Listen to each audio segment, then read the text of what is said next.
어제 나누었던 예레미야 26장에 있는 말씀과 거의 똑같은 말씀이 나와 있는 말씀을 읽었습니다.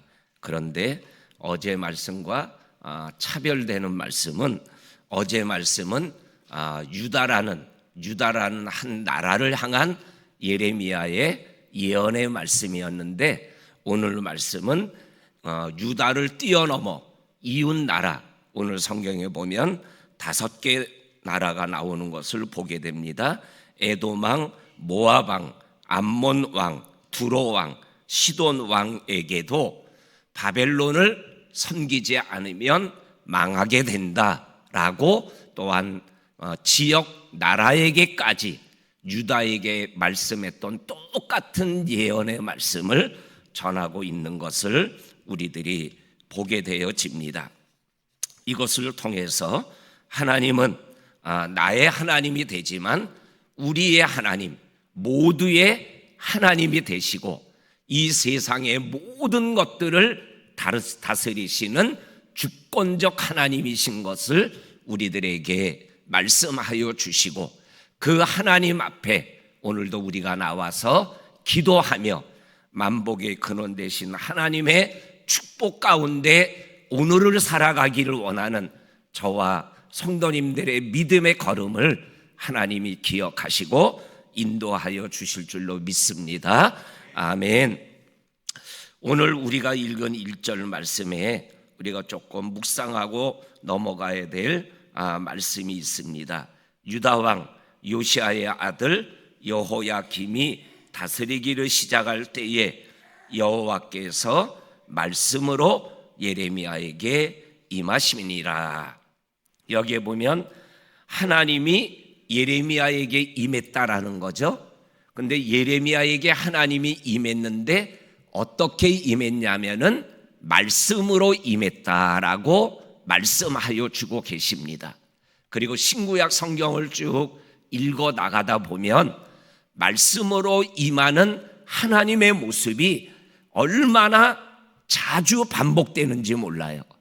그래서 말씀을 사랑하고 말씀을 듣고 말씀을 붙잡고 말씀을 의지하며 생활해 나가는 것이 곧 하나님을 의지하고 하나님을 사랑하고 하나님을 붙잡고 살아가는 것임을 오늘 1절 말씀이 우리들에게 분명하게 말씀하여 주고 계십니다. 오늘도 저와 성도님들이 말씀 안에 거함으로 하나님 안에 거하는 삶을 영으로 육으로 느끼며 걸어가며 달려가는 저와 성도님들이 될 수 있기를 주의 이름으로 간절히 축원합니다. 아멘. 그 다음에 오늘 2절부터 11절까지 있는 말씀은 예언의 말씀인데, 어떠한 예언의 말씀이냐면 시청각 예언의 말씀이에요.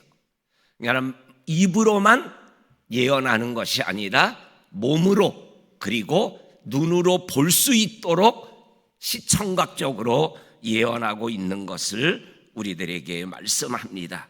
2절입니다. 여호와께서 이와 같이 내게 말씀하시되 너는 줄과 멍에를 만들어 내 목에 걸어라.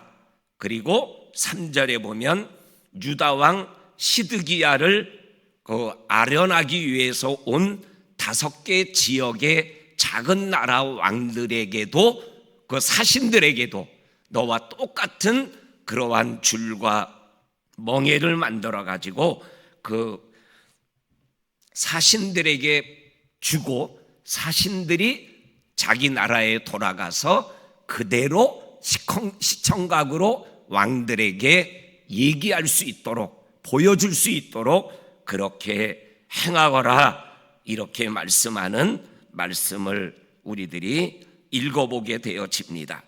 그러면서 그 내용의 말씀이 5절부터 11절까지가 예언의 말씀이 나오는 것을 보게 되어집니다. 5절에 나오는 나는 하는 것은 하나님을 얘기하는 겁니다. 하나님이 큰 능력을 가지고 큰 팔을 가지고 땅과 사람과 짐승을 만들어서 그것을 내가 보기에 좋은 사람에게 그것을 주었다. 근데 그게 바벨론 왕 느부갓네살 왕이다 라고 6절에 말씀하고 계십니다. 그래서 모든 나라가 바벨론 왕 느부갓네살과 그의 아들과 손자들을 섬겨야 되리라. 근데 그 땅에 기한이 차기까지 섬겨야 되는 것이다. 이렇게 말씀을 하면서 7절 후반절에 보면 또한 많은 나라들과 큰 왕들이 그 바벨론 왕을 섬기게 되리라라고 말씀하고 계십니다. 여기에서 많은 나라들과 큰 왕들이 그 자신을 바벨론 느부갓네살 왕을 섬기게 되리라라는 이 말씀은, 여기에 나오는 많은 나라는 오늘 본문에 나와 있는 모압이나 에돔이나 암몬이나 시돈이나 이러한 나라들을 얘기하는 거죠.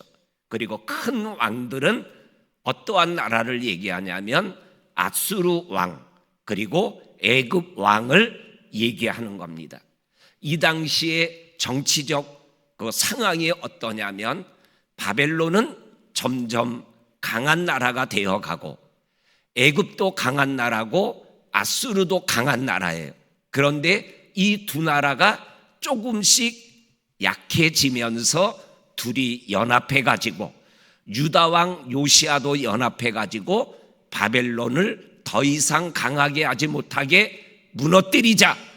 그리고 전쟁을 일으켰는데 우리가 말씀을 나누었죠. 요시아 왕이 무기또 전투에서 나라를 그렇게 잘 다스리던 왕이 전사하면서 유다가 갑작스럽게 약화되어져 가는 그러한 상황에 빠진 거죠. 그리고 여기에 큰 왕 애굽과 아수리가 결국 바벨론에게 무릎을 꿇는 모습을 역사는 우리들에게 그대로 오늘 말씀대로 말씀하여 주시고 계십니다. 여기에 기한이 차기까지, 기한이 이르기까지, 다른 나라는 잘 모르지만 유다는 이 기한이 언제예요? 70년. 70년 차기까지 바벨론을 섬기고 그 때가 되면 바벨론에서 너희들이 해방받아 예루살렘으로 돌아와서 무너진 성전을 건축하고 회복의 역사가 있게 될 거다라는 그러한 말씀을 해주시고 있는 것을 보게 되어집니다. 그러면서 8절부터 11절은 두 가지입니다. 하나는 바벨론 왕을 섬기면 나라는 망해도 너희들 편안하게 살 거다.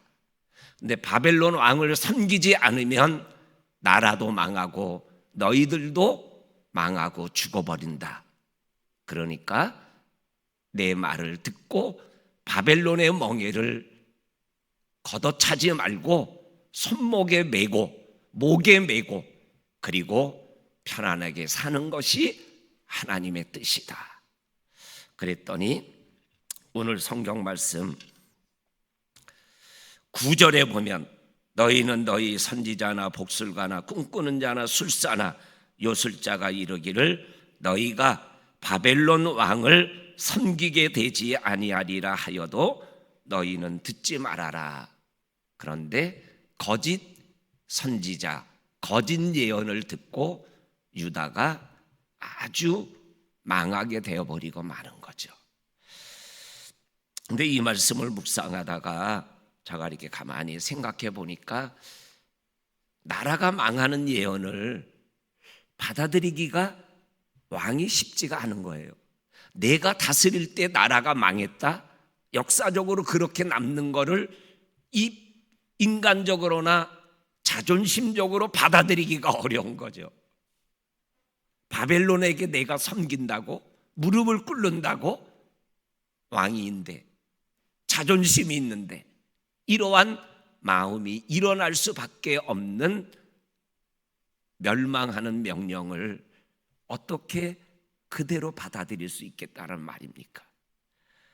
그런데 이 부정적 명령에도 예언에도 하나님께서 받아들이라고 말씀하며 그 나라의 미래까지 확실하게 말씀하여 주시며 하나님의 뜻 안에서 너희의 미래를 만들어가고 세워가기를 원하시는 이 하나님의 마음을 우리들이 기억해야 될 줄로 압니다.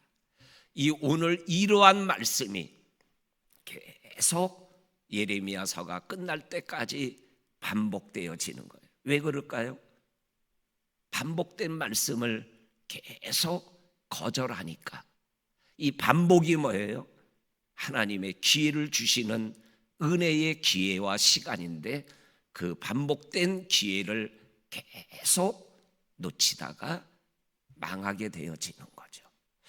저와 성도님들도 받아들이기가 쉽지 않은 거지만 하나님의 뜻이라는 것이 확실하다면 하나님 앞에서 아멘으로 받아들이며 믿음길을 걸어가며 하나님의 인도하심 속에 살아가는 저와 성도님들이 될 수 있기를 주의 이름으로 간절히 축원합니다.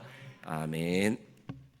하나님 아버지, 어제도 말씀 나누었던 새벽의 말씀을 이제는 유다를 넘어 이웃 나라까지 확장되어지는 예언의 말씀, 시청각 예언을 듣고도 거짓 예언자와 거짓 선지자들의 말 앞에서 너희들은 절대로 바벨론 왕을 섬기지 않아도 된다라는 이 거짓 예언 앞에 진짜 예언을 버리며 망하는 길을 치닫고 있는 유다와 이웃 나라들을 바라보며 우리가 어떻게 생활해 나가야 될 것인가를 더욱더 하나님 앞에서 기도하며 나의 믿음길이 말씀의 길이 되게 하여 주옵소서. 오늘 하루도 주님께 의탁합니다. 예수님 이름으로 기도하옵나이다. 아멘.